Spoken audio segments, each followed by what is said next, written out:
Hi, I'm Alex Roberts, and in my games I like to keep the rules simple and the relationships complicated. In Starcrossed, two players take about 2 hours to tell the story of two people who are head over heels for each other, but have some compelling reason not to act on their feelings. You represent that relationship through this tower of bricks. You pull bricks from the tower as things get more intense, and if the tower falls, then your characters act on their feelings. And whether or not that's a good thing for them kind of depends on how you play the game.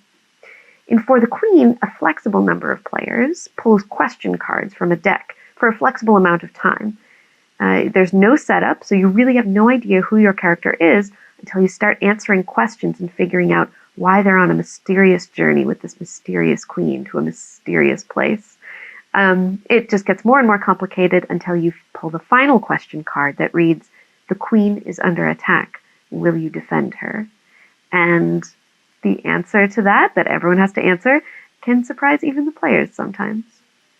Both of these games are super simple to pick up and start playing. There's no GM, you don't have to do a bunch of reading in advance, and you don't have to commit to a long campaign in order to have a rich and satisfying narrative.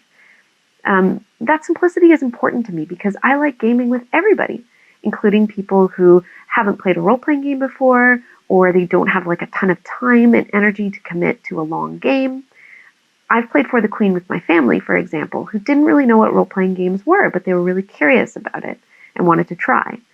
I know from people who have told me that Starcrossed is a really nice way to introduce friends and partners who are a bit shy to play in a larger group to this little one-on-one game that they found more accessible.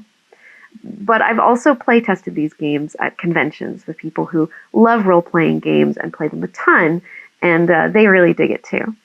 I think one of the reasons the simplicity of these games speaks to people is because there's also that complexity.